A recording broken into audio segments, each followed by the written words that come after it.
Hand-drawn pixels in Leeds designed the official scarf collection for the FIFA World Cup 2026 for Global Scarves.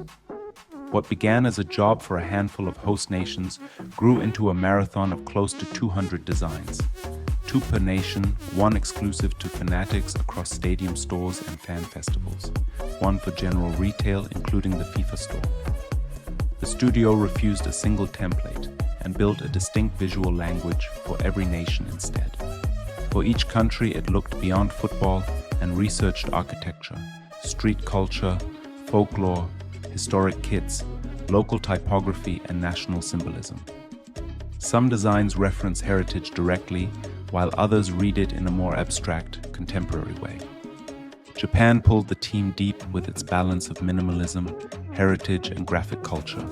Ecuador offered vivid color and symbolism, and Czechia kept unfolding until one design referenced a church roof pattern.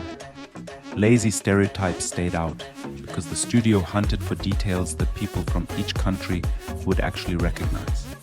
Production shaped the work just as much. Woven scarves barely allow fine detail or gradients.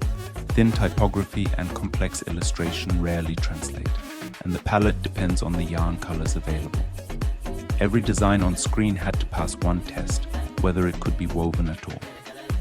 Working with the production team, the studio found the point where ambitious design and the loom meet. Across the whole range, the real task was keeping every piece distinct, so the 180th scarf feels as considered as the first, and still reading as one whole collection. A scarf here is not a piece of merchandise. It is a cultural object, and its quality comes from research market by market, and from respect for what the loom will allow.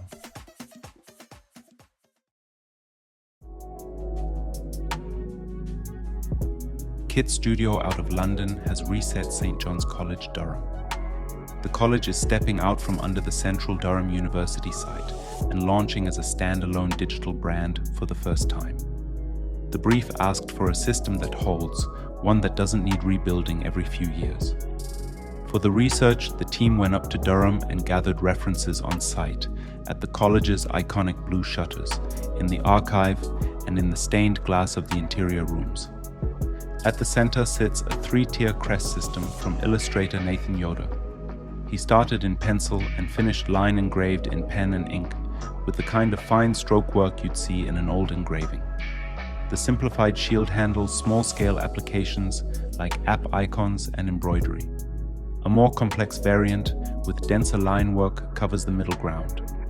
At the top sits the full coat of arms, into which Yoda incorporated additional historical decorative elements from the college archive.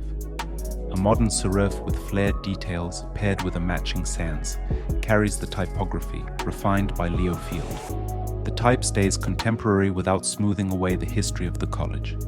The new monogram steps in where the full coat would be too heavy. The palette comes straight from the architecture. Navy, royal, and sky blue hold the heraldic ground. A sharp highlight red breaks the academic blue consensus and lifts the college out of the higher education uniform.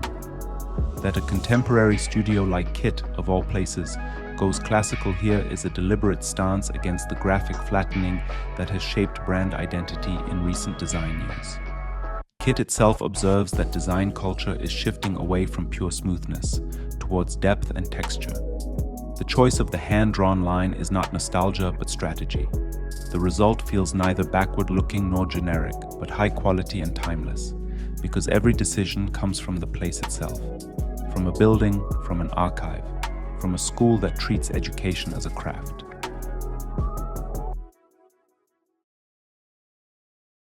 When Threads launched in 2023, the wordmark was deliberately close to Instagram, upright, round, neutral.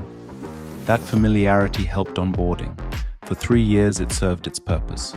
Then it started working against the brand. Users were struggling to distinguish Threads content from Instagram. The brand wasn't communicating clearly enough what Threads is for. Public conversation, fast, direct, always in motion. Christopher Clare, head of design at Threads, put it plainly. Instagram was the on-ramp. Threads is now on its own road. Studio Nari developed the trending chisel as the construction principle. The reference is the broad chisel tip marker, the kind used for highlighting. When that marker writes, it automatically produces letter forms with sharply contrasting stroke widths, thick where the wide face of the tip presses down, thin where the edge runs. The transition is not soft and calligraphic like a nib, it is angular and precise. Studio Nari translates that logic into the word mark. Pronounced stroke contrast at specific points within each letter, guiding the eye in a direction. Combined with heavier weight and an italic lean, the result is a word mark that moves forward without shouting. The at glyph was drawn in a single continuous path. No breaks, no separate strokes. The simplified form reads cleanly at app icon size and carries the same directional energy as the word mark. In the product UI, the system stays clear and functional. In campaigns, the chisel logic opens up through motion and typography. This is not a hero lockup with thin backing, but a system that works across touchpoints because it is built from one tightly argued print. Bungie, the game developer behind Halo and Destiny, has pulled its old Marathon series from the 90s back out and rebuilt it as a contemporary multiplayer shooter. The lead creative agency is the Stockholm studio Kurpa Hosk.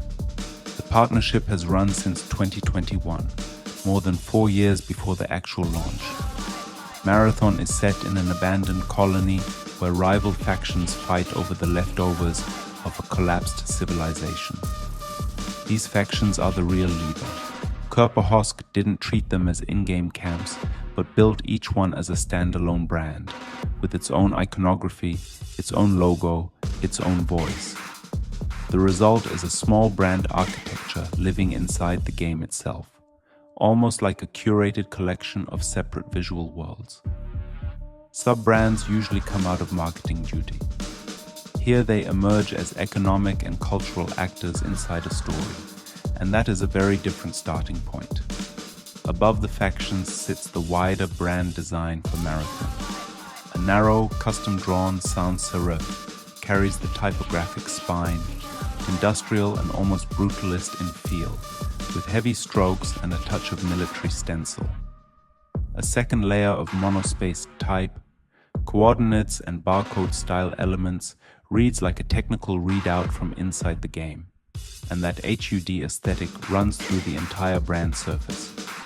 The colors are a toxic yellow-green on deep black, a choice that is unusual in gaming because it is neither warm nor heroic. It is electric, almost aggressive. This visual language doesn't stop at the edge of the game. It extends into the website, the key art, and every other brand surface without changing register. The Marathon website isn't a classical sales page.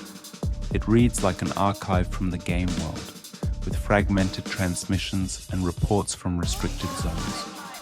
You aren't being told about a game, you are being pulled into its world, and that is what shifts. Brand design here isn't just a marketing discipline, it is also a product discipline. It isn't built around the game, it grows out of it. That is why this visual world has such an immediate pull. It wasn't made for the player, it was made for the world it belongs to, and that is what makes it convincing.